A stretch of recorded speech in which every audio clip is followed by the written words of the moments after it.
What we have done, जैसे हमने ये PYQ फर्स्ट और बुक्स लेटर ये कंटेंट प्रिपेयर किया था माइक्रो थीम का, और ये पूरा मतलब पिछले 2025 से 2013 तक का था।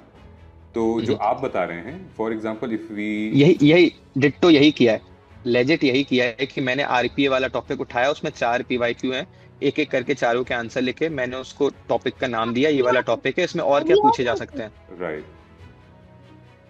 फॉर एग्जांपल और ये जैसे, माइक्रो थीम्स ही थी।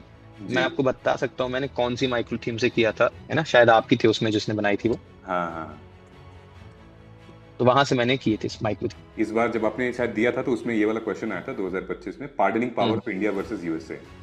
बिल्कुल बिल्कुल, ये one of the widest topic है पूरी पॉलिटी एग्जैक्टली, का, मतलब बहुत टफ टॉपिक है, इतने सारे कॉन्स्टिट्यूशन हैं। जी, लेकिन आप देखोगे जब इसमें, तो इसमें दो ही तीन कॉन्स्टिट्यूशन है जिसके बारे में बार बार पूछा है, यूके, फ्रांस, यूएसए। हम्म, ठीक। आप, मैंने कैसे इसको प्रिपेयर किया था, मैंने यूके, फ्रांस, यूएसए के कैसे difference between all four constitution, UK, US, France, India, में एक डिफरेंस बनाया, हम्म, चैट जीपीटी से ही बनवाया था ये सब टेबल वगैरह। ठीक है, एंड देन रिमेम्बर इट, कि कभी भी कुछ आएगा तो लिख देंगे। जैसे अब जो इस बार सवाल पूछा गया था पार्डनिंग पावर पे, आप वो बताओ, कंपेयर करो, it's a very specific question.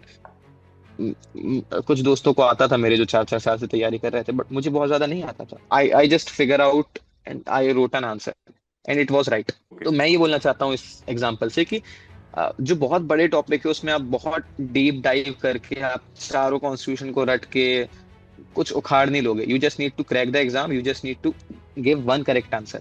उसके हम्म, लिए शॉर्टेस्ट वे यही पॉसिबल होता है कि आप लमसम लमसम सब कॉन्स्टिट्यूशन की थोड़ा थोड़ा थोड़ा थोड़ा से एक मैकेनिज्म पढ़ लो, कैसे बने थे, क्या बेसिक फीचर है, and hmm. Right a lot of answers.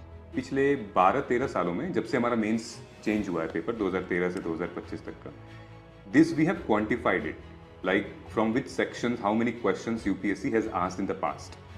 सो ये क्या वैल्यूएबल हो सकता है, लाइक सेंट्रल स्टेट रिलेशन से 8 times they have asked, and then devolution of power से 9 times they have asked. Okay, इसका आंसर सीधा सीधा yes, it is very valuable thing. मुझे इससे पता चलता है कि मुझे लोकल सेल्फ गवर्नेंस बहुत अच्छे से पढ़ना है। मुझे इससे ये पता चलता है कि फंडामेंटल राइट्स बहुत ज्यादा अच्छे से पढ़ना है। मुझे इससे ये भी पता चलता है कि पार्लियामेंट्री प्रिविलेज अगर मेरा छूट भी गया मेंस में जाने से पहले तो कोई बहुत दिक्कत नहीं है, आज तक एक ही सवाल पूछा है। हम्म, वी जस्ट, इससे हमें ये समझ में आता है कि मोस्ट फोकस जिस कौन से टॉपिक पे करना है। हम्म, एंड डेफिनेटली मैंने तो ये किया ही था, हम्म। खुद से किया था मेरे पास।